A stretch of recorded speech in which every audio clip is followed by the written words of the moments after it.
Assalamualaikum warahmatullahi wabarakatuh. Perkenalkan, nama saya Rati Prananingrum. Di sini saya akan melaporkan pemaparan laporan akhir PKM Internasional 2, di mana dengan judul Implementasi Pentingnya Pendidikan Seks bagi Pekerja Migran dalam Mencegah Penyebaran Penyakit Menular Seksual. Di mana pengabdian ini bekerja sama dengan Kedutaan Besar Republik Indonesia atau KBRI Kuala Lumpur, Malaysia, dan beberapa universitas di Indonesia. Ya, di pendahuluan, di sini disebutkan bahwa implementasi pentingnya pendidikan seks bagi pekerja migran dalam mencegah penyebaran penyakit menular seksual sangatlah vital. Pekerja migran rentan terhadap resiko penularan penyakit menular seksual karena berbagai banyak faktor seperti kurangnya akses terhadap layanan kesehatan dan informasi yang sangat kurang atau minimalis. Kemudian, pentingnya pendidikan seks bagi pekerja migran dalam mencegah penyebaran penyakit menular seksual memiliki beberapa alasan yang sangat penting. Kurangnya akses terhadap layanan kesehatan di mana pekerja migran mungkin mengalami keterbatasan dalam akses terhadap layanan kesehatan, termasuk layanan kesehatan seksual. Di mana pendidikan seks dapat membantu mereka memahami cara mengelola kesehatan mereka sendiri dan mengakses layanan yang tersedia. Karena Undang-Undang PPMI tidak mengatur secara khusus ketentuan yang memberikan perlindungan terhadap buruh migran dari ancaman kekerasan seksual. Perlu upaya yang sangat besar untuk memberi perlindungan terhadap buruh migran Indonesia yang bekerja di negara penempatan. Revisi Undang-Undang Nomor 39 Tahun 2004 tentang penempatan dan perlindungan tenaga kerja Indonesia ke luar negeri atau biasa disingkat dengan PPT KILN menjadi Undang-Undang Nomor 18 Tahun 2017 tentang Perlindungan Pekerja Migran Indonesia atau PPMI. Diharapkan mampu menjawab masalah perlindungan yang selama ini kerap dihadapi oleh buruh migran. Walaupun kalangan buruh migran menyambut baik terbitnya Undang-Undang PPMI, tapi yang diundangkan pada tanggal 22 November 2017 ini dinilai belum sempurna. Masih ada celah yang membuat posisi buruh migran rawan mengalami kekerasan seksual. Ketentuan yang melindungi buruh migran dari kekerasan seksual belum memadai. Posisi buruh migran sangat rawan karena sebagian besar perempuan dan bekerja di sektor domestik. Sekalipun buruh migran sudah bisa menjadi peserta program jaminan kecelakaan kerja atau JKK dan jaminan kematian atau JKM yang diselenggarakan BPJS Ketenagakerjaan, tapi manfaat yang diberikan tidak mencakup buruh migran yang jadi korban kekerasan seksual. Kelebihan pengetahuan dan kesadaran pada pendidikan seks dapat meningkat kesadaran dan pengetahuan pekerja migran itu sendiri tentang penyakit menular seksual. Sehingga mereka dapat memahami bagaimana perlindungan diri mereka sendiri dan pencegahan penyebaran penyakit. Kekerasan seksual tersebut bisa berupa tindakan merendahkan, menghina, melecehkan, menyerang orang reproduksi, bahkan sampai dengan memperkosa yang mengakibatkan penderitaan bukan hanya fisik tetapi juga kesehatan mental seseorang. Dampak yang dialami mungkin meluas sampai ke hilangnya kesempatan melaksanakan pendidikan dengan optimal karena trauma yang dialami atau adanya stigma terhadap penyintas kekerasan seksual.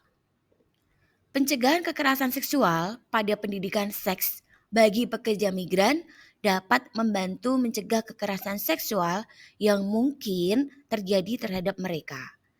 Dengan memahami konsekuensi, tindakan seksual dan praktik seks yang aman, mereka dapat memainkan peran yang aktif dalam mencegah kekerasan seksual itu sendiri. Maka mengurangi stigma dan diskriminasi pada pendidikan seks dapat membantu juga untuk bagaimana sih cara mengurangi IMS atau infeksi menular seksual itu. Nah, berikut adalah literatur atau tinjauan konseptual ya. Dari beberapa literatur yang relevan mengenai pentingnya pendidikan seks bagi pekerja migran dalam mencegah penyebaran penyakit menular seksual, diantaranya adalah artikel dari Hukumun Online yang dimana membahas tentang perlunya perlindungan terhadap buruh migran Indonesia dari ancaman kekerasan seksual. Artikel ini juga menyoroti pentingnya revisi Undang-Undang Nomor 39 Tahun 2004 tentang penempatan dan perlindungan tenaga kerja Indonesia ke luar negeri. Sehingga menjadi UU Nomor 18 Tahun 2017 tentang perlindungan pekerja migran Indonesia untuk menjawab masalah perlindungan yang kerap dihadapi buruh migran termasuk perlindungan dari kekerasan seksual. Kemudian yang kedua adalah artikel yang membahas tentang literasi penyakit menular bagi calon pekerja migran Indonesia di luar negeri melalui mekanisme OPP. Nah, artikel ini menyoroti bahwa calon pekerja migran di Indonesia itu belum memiliki pengetahuan yang memadai tentang penyakit menular yang disebabkan oleh interaksi yang tidak tepat. Kemudian yang ketiga adalah jurnal yang membahas tentang pengembangan literasi pengetahuan terhadap penyakit menular bagi calon pekerja migran Indonesia. Di mana jurnal ini menyoroti bahwa literasi calon pekerja migran Indonesia tentang penularan penyakit itu masih lemah. Dan Undang-Undang Nomor 18 Tahun 2017 belum sepenuhnya memberikan perlindungan dalam aspek kesehatan pada penempatan dan purna penempatan. Kemudian yang keempat adalah artikel dari ResearchGate yang membahas tentang literasi tentang penyakit menular bagi calon pekerja migran Indonesia di luar negeri melalui mekanisme OPP. Artikel ini menyoroti bahwa rendahnya pendidikan formal pekerja migran Indonesia berkorelasi dengan rendahnya tingkat pendidikan mereka. Kemudian yang kelima adalah artikel dari Jurnal Kedokteran dan Kesehatan yang membahas tentang pengetahuan dan pengalaman wanita pekerja dalam pencegahan infeksi menular seksual. Jadi di artikel ini menyoroti bahwa kurangnya pengetahuan tentang infeksi menular seksual dan penggunaan seperti kayak pengaman ya, seperti kondom karena melakukan dengan orang dekat adalah beberapa faktor yang memengaruhi wanita, para pekerja dalam pencegahan infeksi menular seksual. Kemudian yang keenam adalah jurnal UWKS yang membahas tentang pengembangan literasi pengetahuan terhadap penyakit menular bagi calon pekerja migran Indonesia di luar negeri melalui mekanisme beberapa yang disoroti adalah penempatan bagi tenaga kerja Indonesia di luar negeri tidak sepenuhnya memberikan perlindungan dalam aspek kesehatan pada penempatan dan purna penempatan. Kemudian yang ketujuh adalah jurnal dari For Indonesia yang membahas tentang pendidikan seks baik bagi pekerja migran di Indonesia, ini di Malaysia untuk pencegahan kekerasan seksual. Kemudian yang kedelapan adalah artikel dari Universitas Jambi. Di sini membahas tentang pentingnya pendidikan seks di usia dini di era digital. Di mana di sini juga menyoroti bahwa pendidikan seksual sangat penting bagi kita karena hal tersebut merupakan proses pengajaran dan pembelajaran yang difokuskan pada pengajaran dan pembelajaran seksualitas. Jadi dari literatur di atas kita dapat melihat pentingnya pendidikan seks bagi pekerja migran dalam mencegah penyebaran penyakit menular seksual dan mengambil langkah-langkah yang diperlukan untuk memastikan bahwa pekerja migran memiliki akses yang mudah ke informasi layanan yang sesuai untuk membantu para pekerja migran. Kemudian yang selanjutnya adalah desain, di mana desain laporan pengabdian pada implementasi pendidikan seks bagi pekerja migran dalam pencegahan penyebaran penyakit menular seksual ini dengan menerapkan struktur berbasis tujuan di mana laporan pengabdian dirancang berdasarkan beberapa tujuan, yaitu pencegahan penyakit menular seksual. Dan setiap bagian laporan yang mencerminkan beberapa tujuan lain, di mana tujuan umumnya adalah pengabdian mengenai pentingnya pendidikan seks bagi pekerja migran ini dalam pencegahan penyebaran penyakit menular seksual adalah meningkatkan kesadaran dan pengetahuan pekerja migran tentang praktek seks yang aman, penggunaan kondom, dan pentingnya pemeriksaan kesehatan secara berkala. Kemudian di sini juga ada tujuan khususnya di mana meliputi melakukan penyuluhan tentang pentingnya pendidikan seksual dan pencegahan penyakit menular seksual kepada pekerja migran. Kemudian mengadakan pelatihan praktik seks yang aman dan penggunaan kondom bagi pekerja migran. Kemudian melakukan kampanye penyadaran tentang pentingnya pencegahan penyakit menular seksual di kalangan pekerja migran.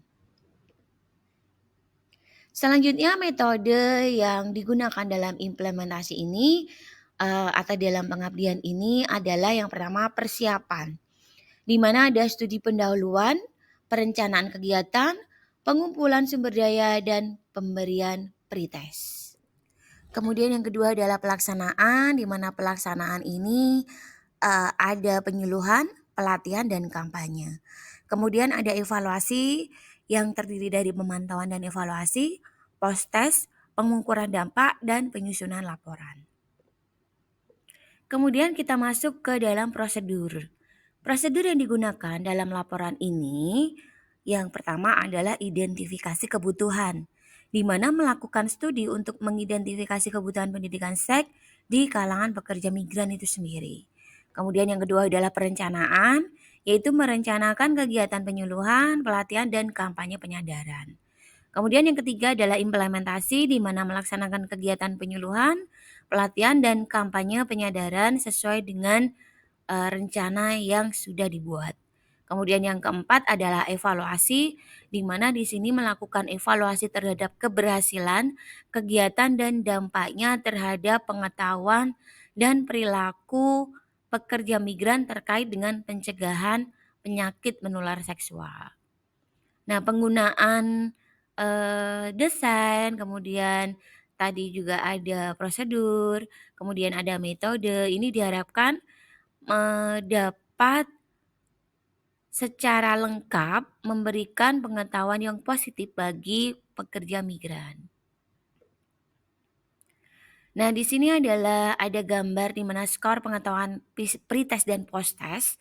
Berdasarkan hasil pretest pengetahuan ini, terlihat dalam gambar bahwa pengetahuan pekerja migran meningkat, di mana saat pretest dilakukan 95% terlihat kurang mengetahui mengenai pentingnya pendidikan seks bagi pekerja migran.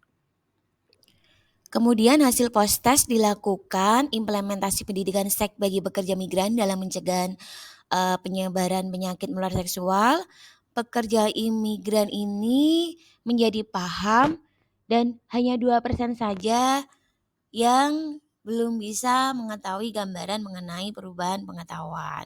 Tetapi selebihnya dari 98% sudah mengetahui bagaimana sih gambaran mengenai perubahan pengetahuan dan perilaku pekerja migran setelah mengikuti kegiatan pendidikan seks.